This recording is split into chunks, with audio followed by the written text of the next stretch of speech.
Miss Anuradha Tiwari, IAS, Commissioner Garhwal, Uttarakhand, amongst us. Please welcome her with thundering round of applause.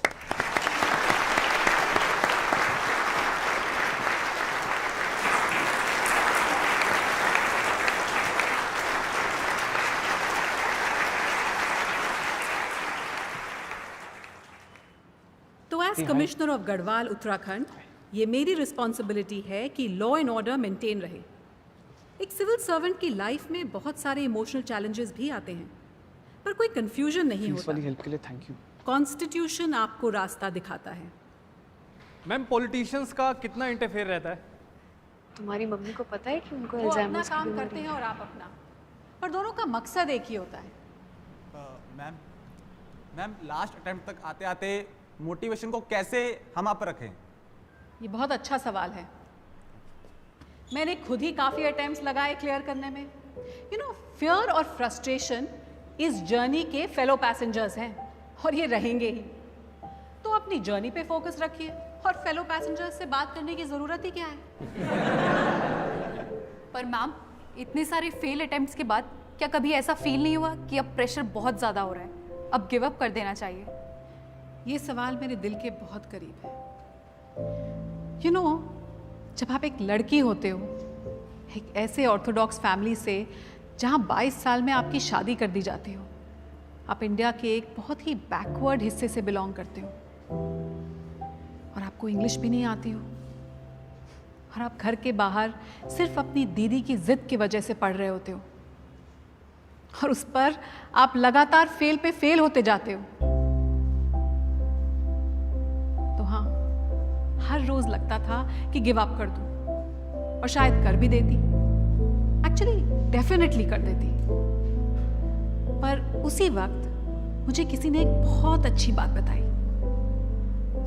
उस बात से मेरा attitude 180 degrees flip कर गया। क्या आप वो बात सुनना चाहेंगे? तो एक स्टोरी सुनिए।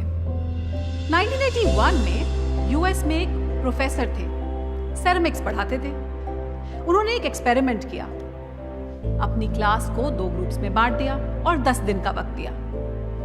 पहले ग्रुप को उन्होंने ये टास्क दिया कि वो सिर्फ एक परफेक्ट मटका बनाए, सिर्फ एक। और दूसरी ग्रुप को ये टास्क दिया कि वो जितने हो सके मैक्सिमम मटके बनाए और क्वालिटी की चिंता बिल्कुल ना करें। दोनों ग्रुप्स ने अपना काम शुरू किया। 10 दिन बाद जब रिजल्ट्स आए तो खुद प्रोफेसर ही हैरान हो गए, क्योंकि दूसरे ग्रुप ने न केवल पहले ग्रुप से ज्यादा मटके बनाए, बल्कि हर मटका was better looking, was almost perfect। सब सोच रहे थे कि ये कैसे हो गया।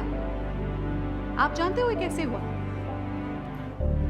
क्योंकि पहला ग्रुप जो है वो सिर्फ इसी बात को लेकर अटका रहा कि एक मटका बनाना है, इसको परफेक्ट कैसे बनाएं।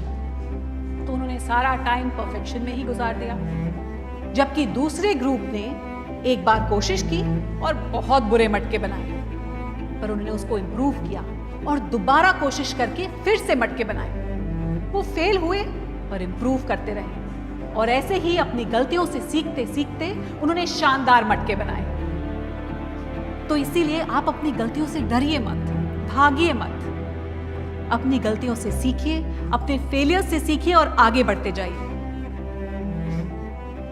और ये बहुत ही अच्छी बात है कि इस बात को बताने वाले शख्स हमारे साथ यहाँ मौजूद हैं। पर आप उनसे पहली बार मिलोगे ना तो लगेगा जिंदगी बहुत ही होपलेस है। पर Prakash sir, it worked for me. बेटा, यू वर लकी। अगर ये पॉटवेयर एक्सपेरिमेंट मैंने पहले पढ़ लिया होता तो मैं भी अपना चौथा अटेम्प्ट देता, और फिर आज पोडियम पर तुम्हारी जगह मैं खड़ा होता। पर इट्स ओके सर। जो फेल होता है ना, वही बता सकता है कि कहां गलतियां न करें। कभी कभी आपका सबसे खराब खिलाड़ी देश का सबसे अच्छा कोच बन जाता है। क्यों? एवरेज प्लेयर ही बोलते थे बेटा। तो आप सब डटे रहिए, फेलियर से मत भागिए, क्योंकि फेलियर ही आपको सिखाता है